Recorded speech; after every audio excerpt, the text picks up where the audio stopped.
Chaldean Grammar, Chapter 17, the passive state. I don't want to say for the next two chapters, which are going to be the final ones, I'm going to be kind of selective.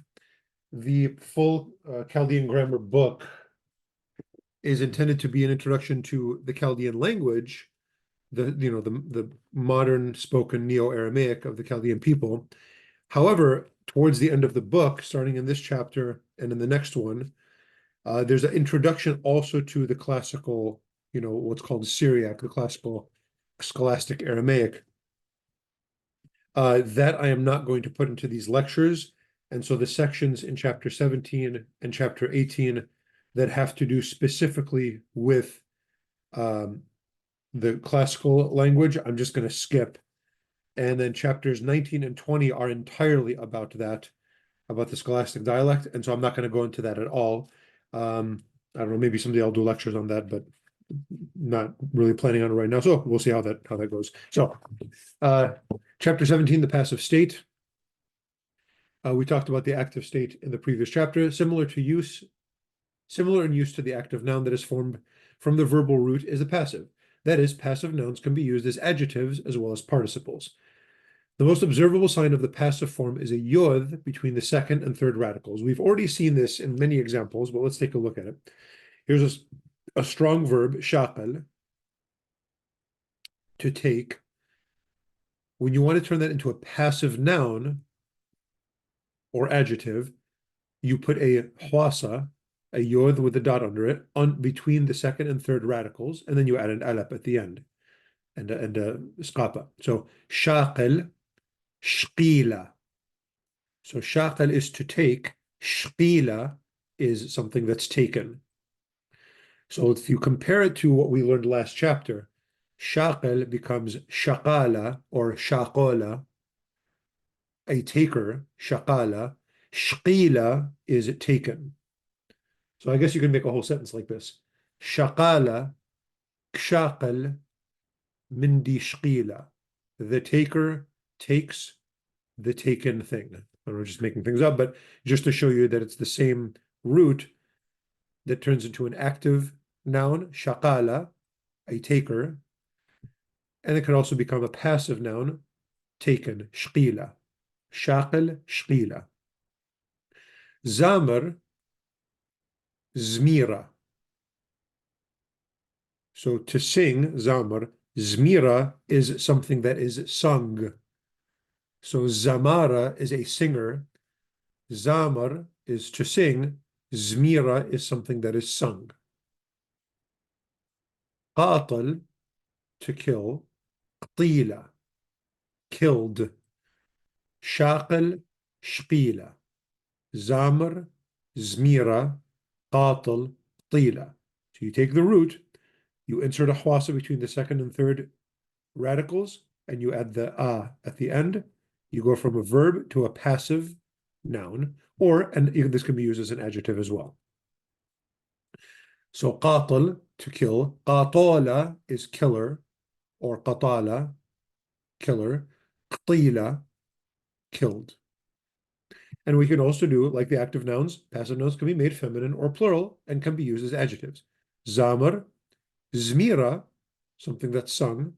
Zmirta, something female that is sung. Zamar, zmira, zmire, many things that are sung. Zamar, zmira, qala zmira, a sung song. Qala is a song. Qala zmira, a song. Okay? And so on with every root. You can do this. Sometimes it doesn't mean anything or doesn't make sense, but you can grammatically do this to every root. The same principle carries over into first weak verbs, while the first radical is silence. So we're just going to give examples of it. Achel, to eat. Chila. So what happens in first weak verbs? You do insert this yod, but the first radical is silenced. Achel is to eat. Chila is eaten. So achala is an eater.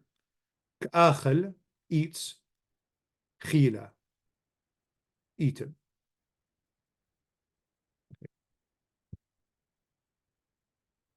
Amr, to say. mira, something that is said.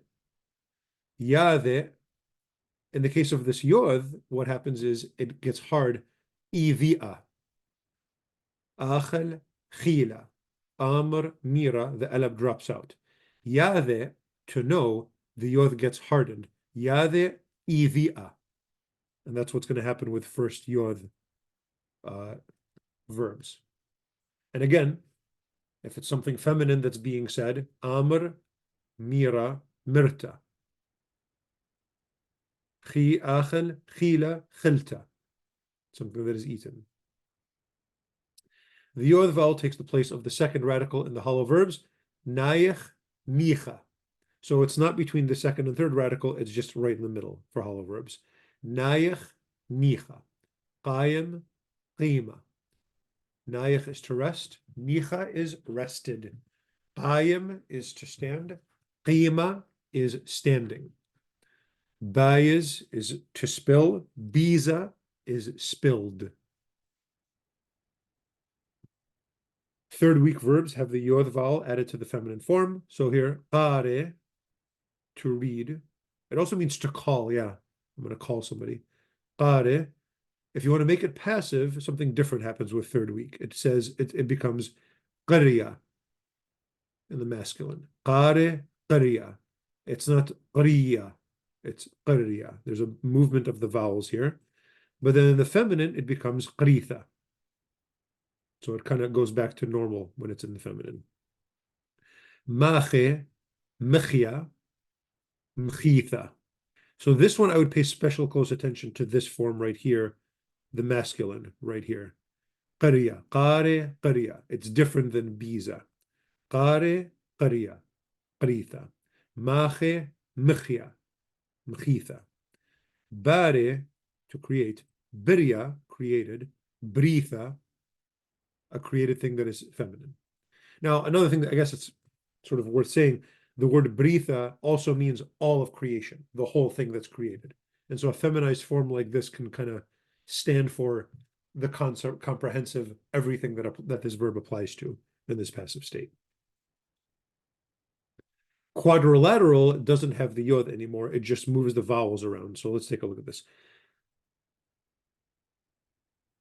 Oh, this is a typo. This is supposed to be berbiz or mberbiz, to scatter, becomes mboribza. This is a new form, so pay attention to this. Berbiz, mboribza. You have the meme, and then you have this u sound, which we've seen before in other places. And then the feminine is mburbezta. Berbiz, mboribza, mburbezta. Tarjim, mturijma, mturjamta. So tarjim is to translate. Mturijma, translated masculine. Mturjamta, translated feminine. So now, where would you use this? If it's a book that's being translated, thawa mturijma, a translated book. If it's a letter that's translated, egarta mturjamta, a translated letter. Egarta mturjamta. That's when you would use the feminine.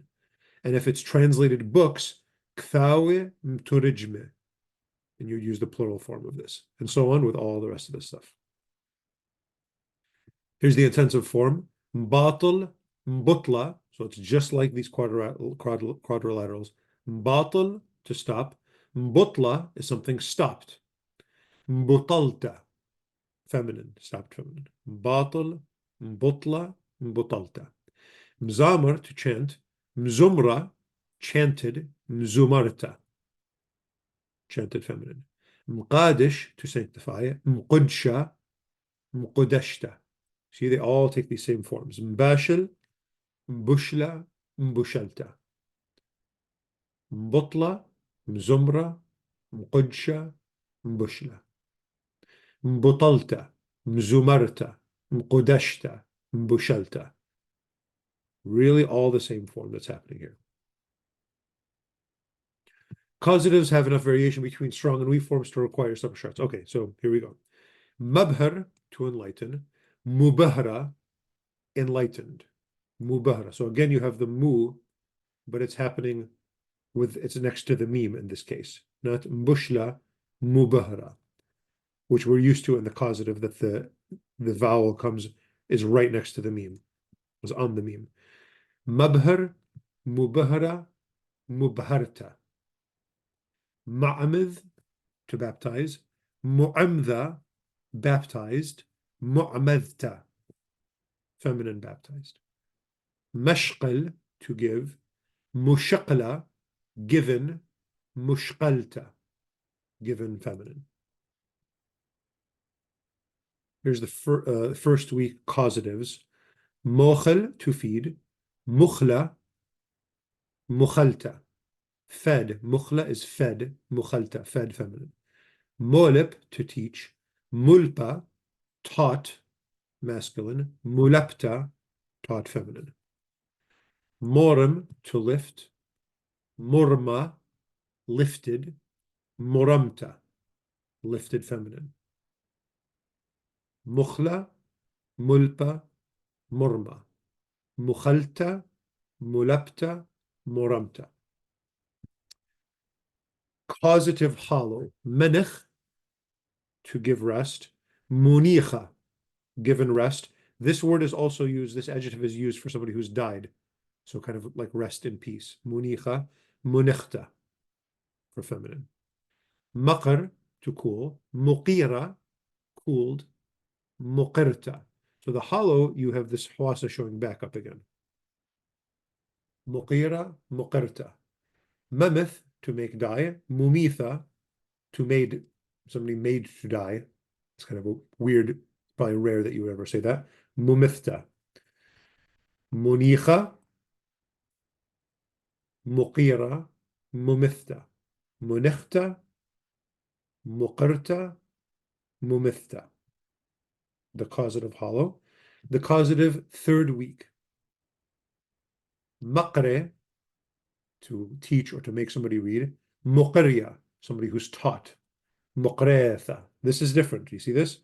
Because of the third week, there's an alap hiding in here. It's going to make this vowel longer. Maqre, muqriya, muqretha. Mashte, to water. Mushitya, watered. Mushtetha. So that hidden alap is going to lengthen this vowel. Muqriya, mushitya.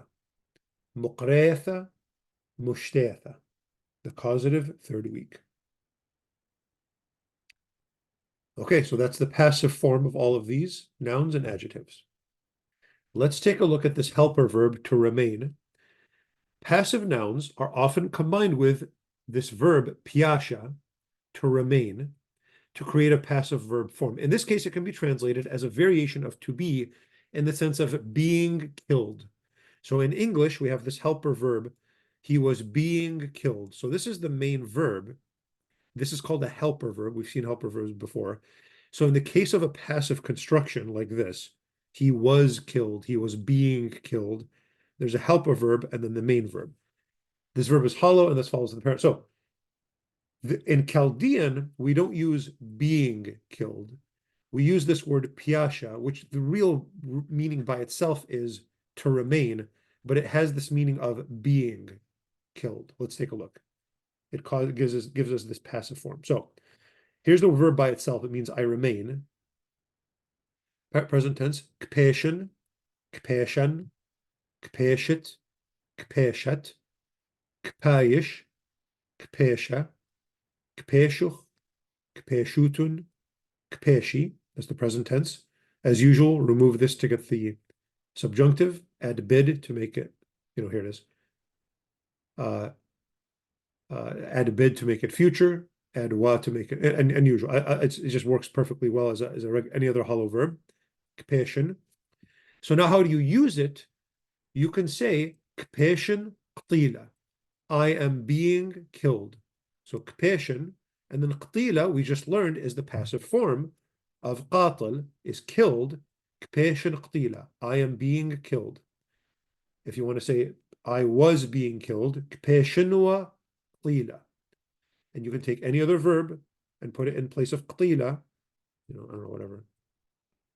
Muqriya, I am being taught. Kpeshin muqariya. Kpeshinma. Kpeshinwa muqariya. Subjunctive. Peshin muqariya. Let me be taught. Should peshin muqariya. Bid peshin muqariya. I will be taught. The past tense. Pishli. Pishluch. Pishlach. Pishle. Pishla. Pishlan. Pishlochon. Pishle. Very, very normal, regular past tense, type B endings, and so on. Hollow verb. And again, you combine it. Pishli qtila. I was. So no, it's no longer remained when you're combining it as a helper verb. Now it's I was killed. That's all the way up here. I was killed. Okay. Peshin qtila. Pishli qtila. I was killed. Pishluch qtila. Pishluch muqariya. You were taught. You can say pishwali. I had been taught. Okay. And then here, the imperative remain push, and plural pushu. And this, one of the most common phrases in Chaldean is push bishlama, remain in peace. That's a way to say goodbye. Oh, this is totally wrong. This does not mean to chase. This was a typo. This is to remain. Push bishlama, remain in peace. Pushu bishlama, remain in peace to a group of people. It's a way to say goodbye. And then the infinitive, piasha. Okay? That is the helper verb, push. It can kind of make a passive construction as a helper verb. And on its own, it just means to remain. This is the classical. I'm not going to teach this. This is Syriac. I'm not going to go into this right now. And let's take a look at the vocabulary. Gadim, gdama is to abbreviate. Ghalib, ghlaba is to conquer or to win. Garis, grasa is to grind like wheat into flour. Dawah, duaha is to sacrifice. So duha is a sacrifice. Habis, habasa is to take prisoner. We've seen a root related to this earlier. Khawar, khwara is to whiten something. Hamas, hamasa is to sour. So if something's like if you have milk and it got sour, you would say hmasle, khaliya. Or so a person can become sour, right? Khapar, khpara is to dig. Khashich, khshacha is to be useful. Some dialects will use this to mean being worthy, but the real meaning of it is it's useful. Tawch, twacha is to crush something. Qata, qta'a is to cut, kind of like cut a tree limb or something like that. Qashat, qshata, to become fat. We've seen a synonym of this earlier. Araku, rkawa, to ride. Shamat, shmata, to take off. Nouns, in front, so your front is bala. Bala, so dri baloch means put your, like, face the front. Okay. Balota is your throat. Guina is your brow, sort of up here. Gdada is string. Gnona is like a wedding, like a banquet hall. It can also mean like the wedding party, gnona. Gepitha is a cave. Dugla is a lie or a falsehood. Kthetha is a hen. Mothana is a plague, so like a deadly thing. Mothana. Porkana is salvation. Porshana is reasoning or maybe discernment is a better translation of that. Porshana. Rizla is steel. Qarqumta is your skull or your head. Rahme is mercy. It's a kind of a collective plural. Shukana is forgiveness. Tiawutha is repentance. Some adjectives. Mizana is hairy. So mizza is like body hair, like the hair on your arm or something is mizza, as opposed to the hair on your head is kosa. So mizza is hair. Mizana is a hairy person. Makicha is meek or gentle. Hashua is something that's lukewarm. Pshita is simple. Milia or militha, sorry, milia is masculine, militha is feminine for full. Asya is something hard or stuck. Pythia is wide. Qartha is cold. Qarira or qartha for feminine. Convert some into passive. Use your 14 passive nouns. Compose some phrases like the killed man. That's good practice. Translate. Qawra khbira qabil baghra qtila. That's cute. Susya makkiha pishlir kiwa al-malka qshita. I give you this construction? Yeah, I did give you that. قربان الألاها مارت كلك بايش مقروة. These are nice little sentences. Okay. And then translate some into Chaldean, and then write some seven sentences in Chaldean. And then our final chapter in this series is the next one. And there's not a lot that I'm going to teach because it's most of this, a lot of this chapter is the classical, which I will maybe save for a future course. See you then.